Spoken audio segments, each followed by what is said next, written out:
So today we're talking about saving automatically, and if I can, there we go.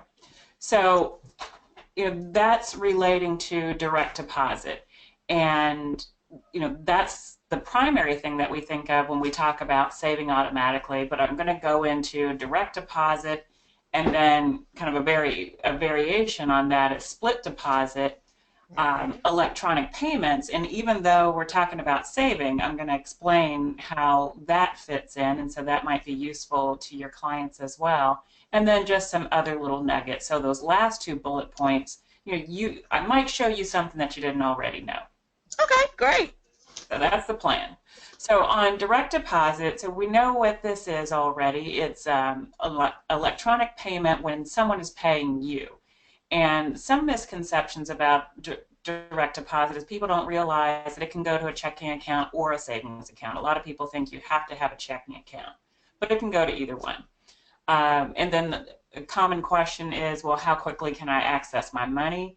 And that is usually at the beginning of the business day that the deposit is dated. But I've found in practice that it really depends on the financial institution, in that sometimes the money is there the night before. So it just kind of depends on the employer and the financial institution. But it's useful to use direct deposit anytime someone is paying you, particularly on a regular basis. And so we typically think of direct deposit as being for payroll, but expense reimbursement, I know at UAB, for example, we used to get direct deposit for our regular pay, and then if we got a reimbursement, that would always be a paper check. And so that was always interesting that they were separate, but now we have direct deposit for reimbursements as well. And so it just depends on the employer on how they have their banking relationship set up. But any kind of payment to someone can be handled through direct deposit. Government benefits, of course, can be paid through direct deposit. Tax refunds, if you put your account number and routing number on your return, then you can have that deposited automatically. And then any other type of annuity or regular payment that you're getting can be handled through direct deposit. So here's some interesting information that I found about direct deposit in general, because I'm always interested in this kind of data about, well, I know what it is, but how many other people know what it is? And so the folks who handle that ACH system commissioned a survey in 2015 that they reported on last year in 2016, and they just did, oh, I saw a typo, that's supposed to be 2000 and not Yeah, 200. I recognize. I was thinking, I that knew was what you meant. odd. But they got more than 2,000 people to respond to this online survey, and they were targeting people who are employed, either full or part-time, because if you're asking them about direct deposit, it doesn't make sense if they don't have a job. So here's what they said. 82% are paid by direct deposit. And that's where a lot of employers are going, that they don't give paper checks anymore. You have to have direct deposit. But in some cases, if you don't have a checking account or a savings account and you don't want to have one, or I shouldn't say in some cases, you can opt to have that money put on a prepaid card or some sort of debit card. So again, some people don't realize that because there's still people who are unbanked. In Alabama, it's in the 8 to 10% range. So 8 to 10% of Alabamians don't have a bank account. And so they don't have to have one to get direct deposit. They can use the prepaid card. So who are these people who don't have direct deposit? Well, typically they're younger, lower income workers or part-time workers. And in a lot of cases, 37% of those folks who don't use direct deposit don't use it just because it's not offered. So a lot of small businesses just don't offer direct deposit. And so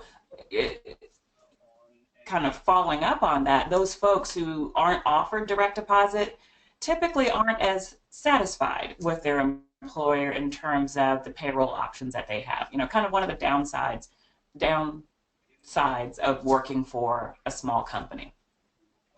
Now, a minute ago, I was mentioning that a lot of young people, 18 to 24, don't use direct deposit. And so, this is America Saves Week. And America Saves has a program for that. It's kind of like that. There's an app for that thing. And so what America Saves is doing is they're partnering with financial institutions and youth employment programs in order to get young people to save and get young people to use direct deposit. So it's focused on both, not just using direct deposit, but in the bigger picture, trying to get them to save money. So here's a quote from the educational director of America Saves about why is this important? Why do we do this? And so with young people, a lot of times they just don't have good role models. Like a lot of us older people, we learn the hard way. And so we don't necessarily want everybody to have to learn the hard way just because we did. And so if we can get young people, as soon as they have income, to develop these good behaviors, then we're a step ahead. I often talk about this just-in-time model of delivering financial education, that it doesn't necessarily make sense to talk to elementary school kids about mortgages. Mm-hmm. Because they're so far away from that, it's just not going to make any sense. And so that's the notion behind this America Saves for Younger Workers program, is that we're giving them the information they need when they need it. So if they sign up for this program, they get videos about saving and how the program works in general, and then they get regular emails or even text messages if they give their cell phone number to kind of continue to encourage them and give them more information about saving, especially if when they pledge to save, they identify what they're saving for. And so America Saves can target those messages. So just kind of an aside on what America Saves is doing to reach that 18% that's not using direct deposit. So now back to this survey. Another thing that they wanted to know is not just how many people are using direct deposit, but just in general, how many people are aware of it. And so 79% of those folks, that 18% that's not using direct deposit, 79% knows what it is. And so a lot of them learn about it from their bank or credit union. And so, if they're, I mentioned earlier I'm speaking to different audiences. So for the financial institution crowd, talking to workers or customers about direct deposit and those types of services really helps increase customer satisfaction. So a lot of folks find out about direct deposit from their bank or credit union, or they find out from their employer, and the employer is pushing it. And so I know a lot of banks have banking at work programs where the bank will come to the job site and talk to the employees about their banking programs and what their bank has to offer, and they'll even sign them up for bank accounts or direct deposit or whatever it is that they can offer them. So a little bit more on the survey, people like it. So 87% of the people in the survey said they liked having direct deposit, and the reasons why, well, actually, some more specific reasons why, but it's safe. It helps them control their finances, and it helps them pay their bills on time. And so those are kind of going to be recurring themes about this whole notion of saving automatically. And then, so again, more specifically, why do employees decide to sign up for it? So now I'm speaking to employers in a way on what is it that employees like about it. So if you don't offer direct deposit, why should you? What about it would be a benefit for the employees? Well, they get their money faster. Just like I was mentioning before, it's available that morning or sometimes the night before. So you don't have to wait until 4 o'clock to get that paper check. Mhm. And there's no cost. You don't have to go to the check cashing place and they're going to charge you a percentage of your paycheck. And you don't have to worry about losing that paper check. I remember my first paycheck back when I was 16 or so was something like $10 or $20. And I kept thinking, well, what's the point of cashing this? And then I lost it. So that big $10 or $20 never even got into my pocket. Well, what we talk to them about is time is money, and because a lot of them are going in the health, allied health professions, Hmm. they may get to work overtime, so they don't need to be leaving work to go cash a check when they need to be available to their employers if they need them to work overtime. So that's kind of how I've been pushing it, and Well, most of them. exactly. And back in the old days, when before direct deposit was so popular, and back when I worked in industry, I remember working in a factory on the administrative end, and one of the issues was what time and what day and what time do we distribute paychecks? Mhm. Because in a factory environment they've got to go cash the check, and then at the particular factory where I worked there was a bar across the street, and the Mm. bartender was more than happy to cash paychecks. And so Wow. we had a significant number of folks who didn't come back to work in the afternoon, or they came back to work somewhat impaired.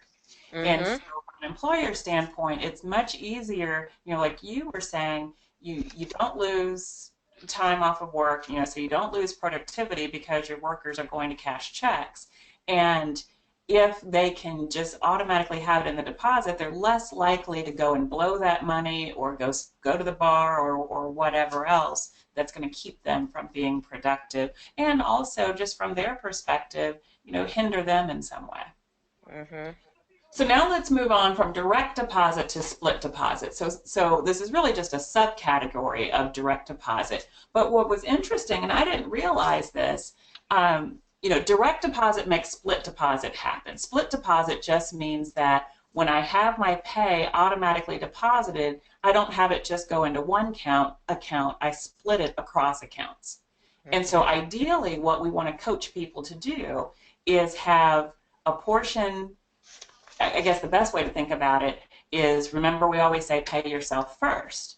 So Mhm. that pay yourself first portion, 10 to Mhm. 12% is what we like to see. That should be going to the savings account, and then you can direct your payroll folks to put the balance in your checking account for spending. And so that's the way a split deposit works. So you can either specify an exact dollar amount, put $50 in my savings account every pay period and put the rest in my checking account, or you can say a percentage, the 10 to 12%, and put the balance in my checking account. And you can actually even use split it across more than two accounts. So if you have specialized savings, here's my vacation fund and here's my emergency fund, and then the rest goes into my checking account. But a split deposit just means that you're splitting it across accounts, and ideally, at least one of those accounts is a savings account. But like I said, what was interesting to me that only 24% of the people that use direct deposit actually split their deposit. So what that means is that most people are just putting their whole check into their checking account, Mhm. and they're not getting the benefit of this saving automatically that we're talking about. So that split deposit is a great, almost mindless way of Mhm. increasing your savings. And so another thing that's interesting is that on average, people who use a split deposit and where they're actually putting a portion of their pay into savings, on average save $90 more per month than people who save some other way. Okay. It's like my mom used to say when I was growing up, if they do something with that money before it hits my pocketbook, then I'm more likely to save it. Back then, she was a teacher, and she would have her money go into savings bonds. Mhm. And so it was just happening automatically. That was her savings account. It was happening automatically. She didn't have to think about it because she says, if that money goes into my hand, I might do something with it before I actually get it into my savings account or some other savings vehicle. And see, So a split, say mhm. it again. We encourage them to do this because we teach them how to budget and plan for vacations also. And then we Exactly. let them know if they have too much in checking, they're going to spend it. So leave enough to cover whatever the checks are, and then move the other over into savings. So I'm on the right track with that. I didn't know the Right. percent, but this is Because great. what they're putting in savings should be money that they don't need to go back and get. That's money that they can afford to leave over there and let it grow for that vacation or emergencies or whatever. And so, the rest of these bullet points are just kind of reiterating that point. By making it happen automatically, it helps you reach those goals. So you say, I want to go on a family vacation every year that's going to cost me $1,000. Well, then you can just take that $1,000 and divide it up by every paycheck and just have that go into your savings account automatically, and you're done. And again, you can have multiple savings accounts, so you can have that go into your vacation account. Mhm. And then it just helps you realize your goals a little bit easier. So and so I keep switching back and forth to different perspectives and different viewpoints. So from the employer's viewpoint, again, the more options you provide, and actually split deposit isn't really even an additional option, but I think what's happening here with that low participation rate Mhm. is that oftentimes, at least I know in every experience I have, employers will just give their employees the form and say, fill this out, and they don't necessarily explain that they can have multiple accounts. And Mhm. so we need to get employers to encourage split deposit because, from the employer's perspective, there's really no benefit to them. Mhm. But the But more when that we we educate the youth, it helps them to know what to go in there to ask for. exactly. And so the more that we encourage employers to encourage split deposit, Mhm. the more satisfied those workers are, the happier they are with their employer, the more job satisfaction they have. And, happy workers are productive workers. So Mhm. we really have to get employers to push this. And especially focusing on the fact that it's free and it's safe. We have Mhm. too many workers in that group that I talked about, low income, younger, part-time workers that are going to check cashing firms and incurring all these fees. And then Mhm. also, now you're walking around with a wad of cash or even that paper check. It's just so very dangerous. So now let's flip it and look at it from the other perspective. So another other perspective. So instead of direct deposit and split deposit, let's look at direct payment.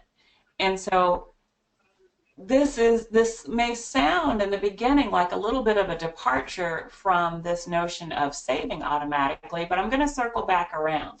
But let me first explain what I'm talking about. So this is when you're using that same mechanism of ACH, electronic funds transfer, to make payments to other people instead of other people making payments to you. And so that gives you a little bit more control. You can go to a smartphone app or a website, and you can control who you pay, how much you pay them, and exactly when they're going to get that payment, as opposed to waiting for the mail and not knowing exactly when a payment is going to be delivered. So this electronic payment system can be initiated through a bank or a credit union. So most banks and credit unions have some sort of online bill pay that they offer, and typically it's free. Or you can go to the company. Now, my 2 cents on initiating automatic payment through the company is that I tend to discourage that Mhm. because I think it's a little bit easier if you're pushing your money out Mhm. to creditors and instead of letting your creditors pull the money out of your account.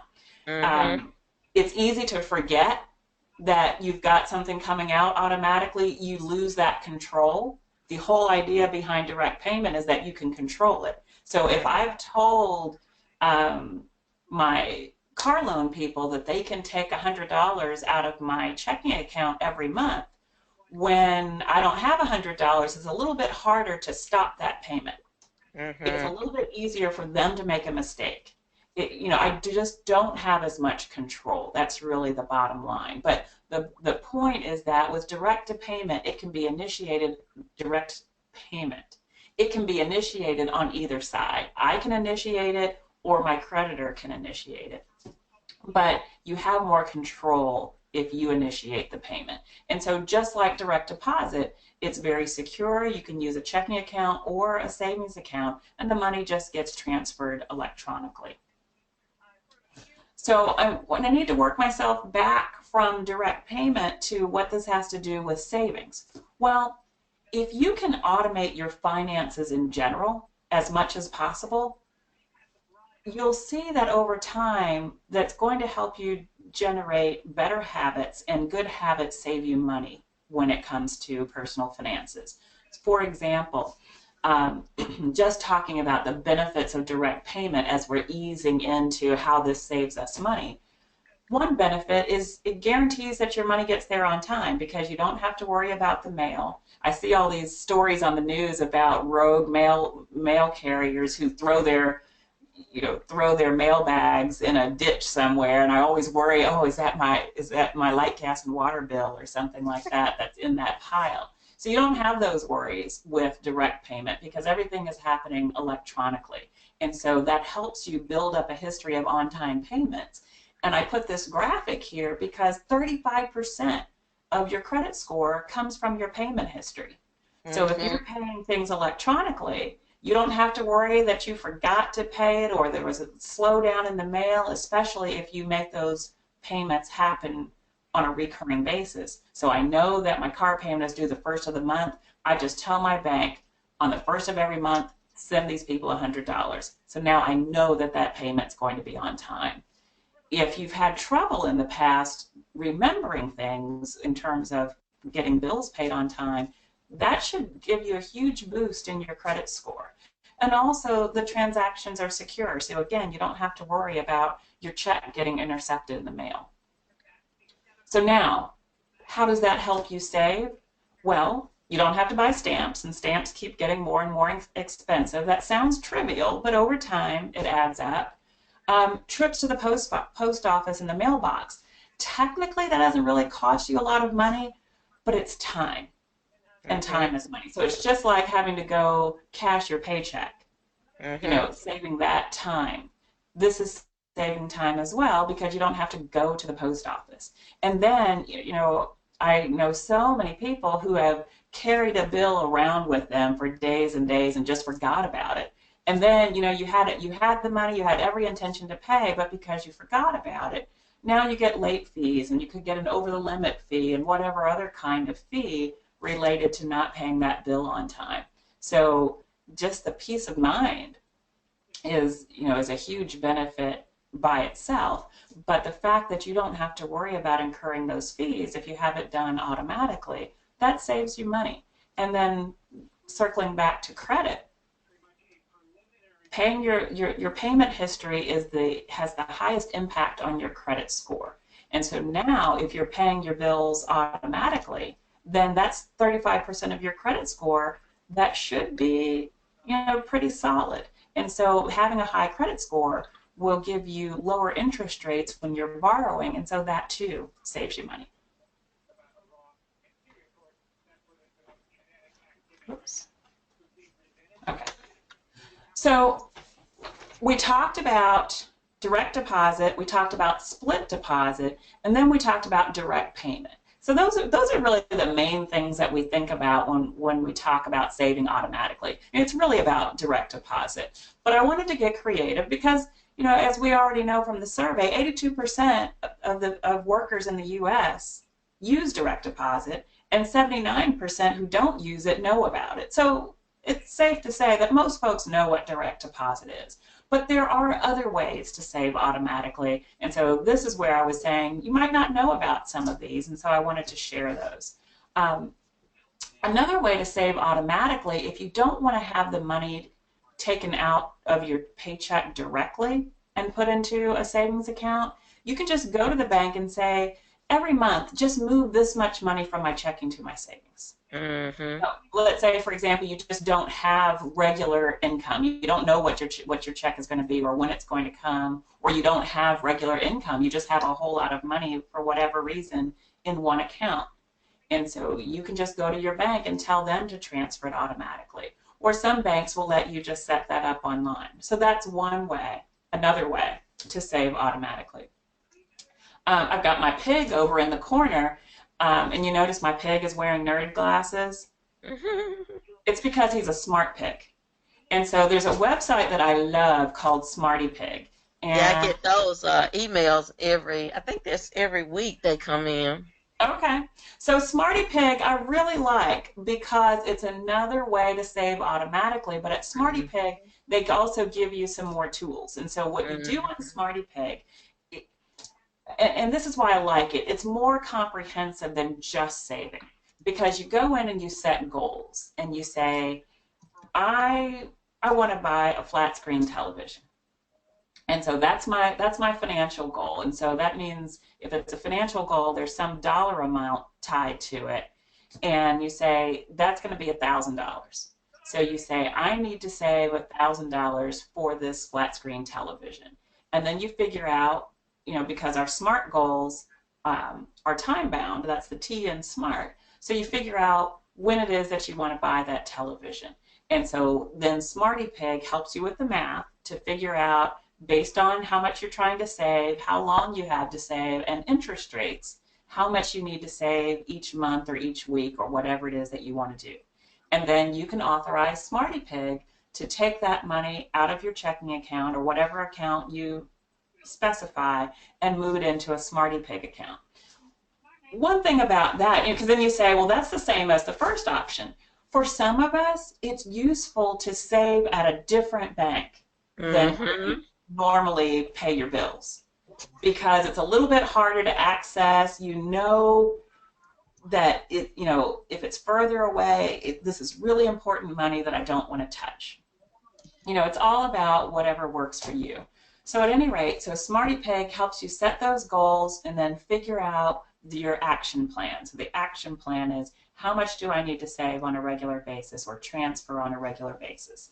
So you give them authority to make that transfer, and now you're saving automatically. The other nice thing about Smarty Pig is once you reach your goal, they celebrate with you, and they have partners, mostly retailers, where, for example, if you were saving for that big screen television, then if you know that you want to get it at Best Buy, for example, they may partner with Best Buy, and so instead of Smarty Pig sending you a check for $1,000, Best Buy will send you a gift card for $1,000. And oftentimes, Best Buy would even kick in a little bit more money. So you get your $1,000 back plus a little extra because Best Buy wants your business. So it's really kind of a neat concept. And it's basically just for saving to reach specific goals. Now, at the other end of the spectrum, another specific goal is retirement. So my first bullet point on retirement is, if you have a retirement program at your workplace, then you want to try to contribute to that, because again, it comes out of your pay, you get a tax benefit, and it's automatic.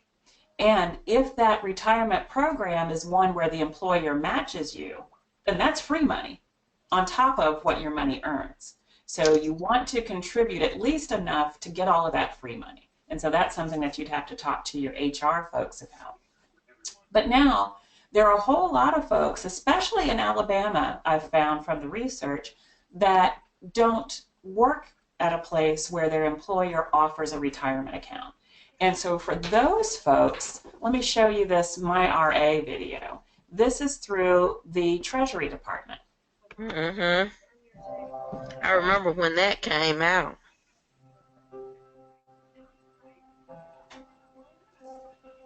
So these are about 2 to 3 years old, but they're specifically targeting that group of folks who are more working class, lower to moderate income, and don't have retirement opportunities at work. So you look at the video and you see that these are people in trades or self-employed people. But the key for this, my RA, as opposed to an IRA, no cost, no fees, no risk. That's huge. So again, another way to save automatically.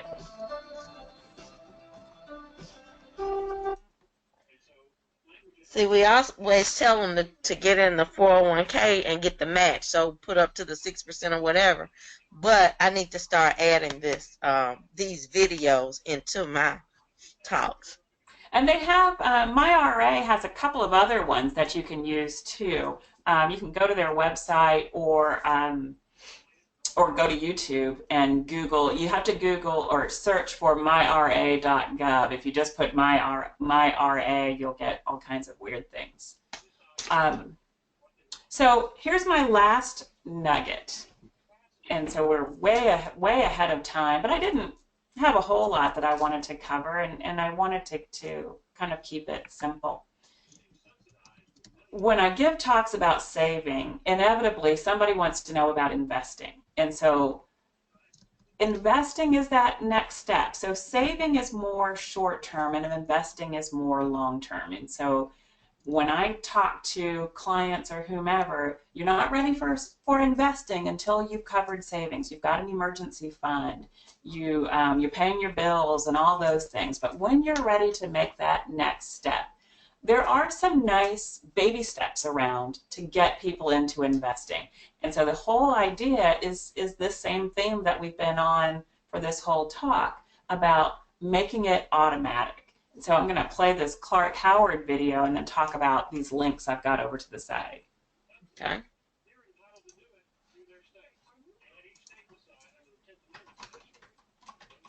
Oops. Is he going? You do save any money. It's okay. It's okay. If you don't ever save any money, know you're not alone. Roughly a third of us never ever a single penny. So how do you? Whoops. Oh, that's what I keep clicking on things. Sorry about that. How do you do save any money? It's okay. It's okay. If you don't ever save any money, know you're not alone. Roughly a third of us never ever save a single penny. So how do you get started? My favorite way is if you have a retirement plan at work, which roughly half of us have, you start putting a penny of each dollar you make into the retirement plan at work. You'll find it painless. Every 6 months, step it up another penny. Remember, I said only half of us have that option. But the other half do, especially if you've never had that habit of saving. I like something called Digit. It's where they analyze how you handle money every single day. And then when they think you have a little extra cash there, they swipe it into a Digit savings account. Sounds weird, isn't it? But it's FDIC insured. And it's a method of forced savings so that you don't have money sitting there that you're tempted to spend just because it's there. They put it over in the savings to force you to change your habits. Check it out at digit.co. I'm Clark Howard.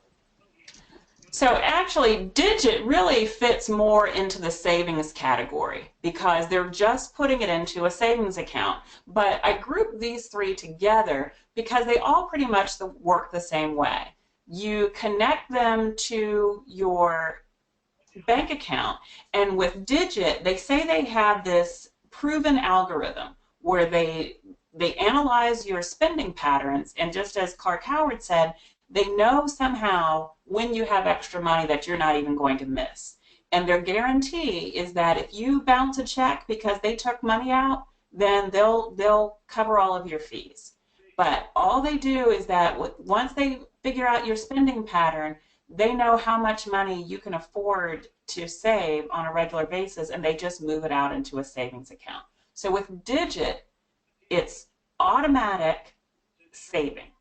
Now with Acorns and Stash, those two work the same way, but those are actually investing.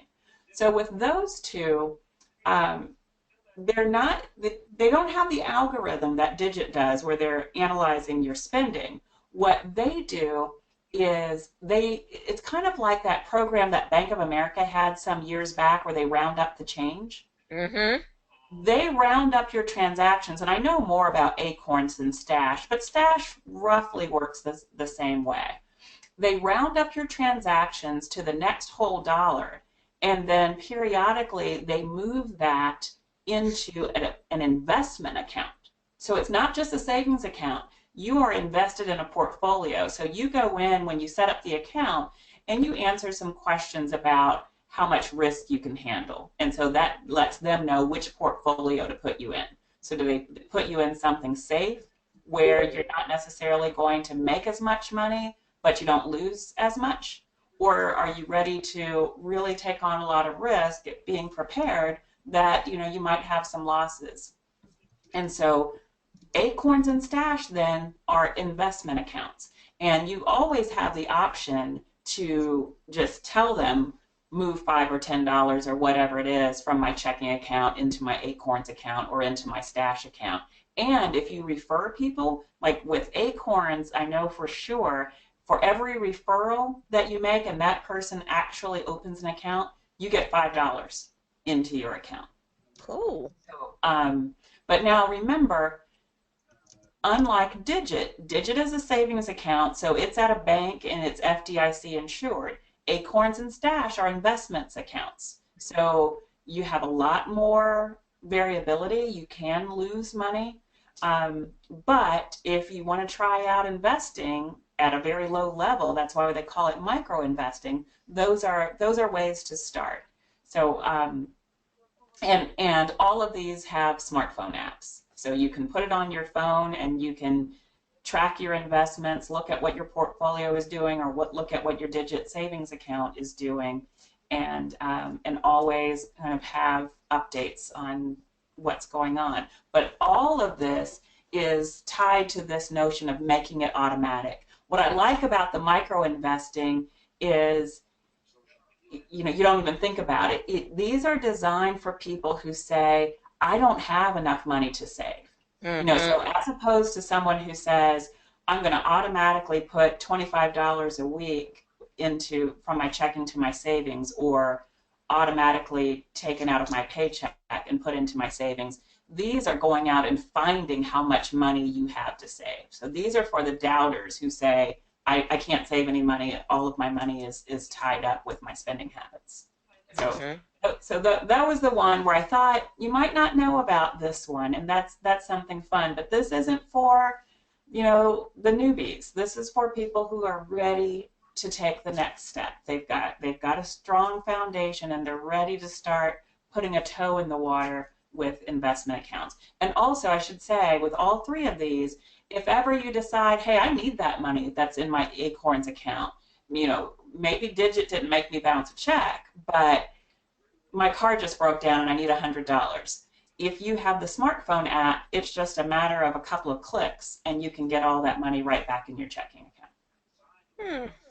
So that is my talk on saving automatically. We now have 3 people with us.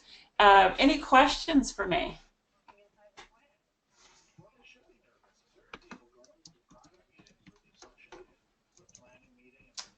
All right, no questions for me. Well, then I will, I actually recorded the session, so we'll get it up on our website and you can take a look at it there. And then tomorrow, Kim, what are we talking about tomorrow? I know you signed up. I don't even remember what the topics were. I just knew I wanted to do all of them this week. I think tomorrow is family savings. So tomorrow we're going to talk about how to get everybody involved. Okay. All right. Thank you. And we'll get a reminder email like today? Yes. You'll automatically get one an hour before. And, okay, great. And a day before and then an hour before. This was great. I really appreciate it. I got some nuggets that I haven't included, so thank you. Excellent. That was my goal. Thank you. Okay, have a great evening. Talk to you tomorrow. Okay, you too. Bye-bye. Bye.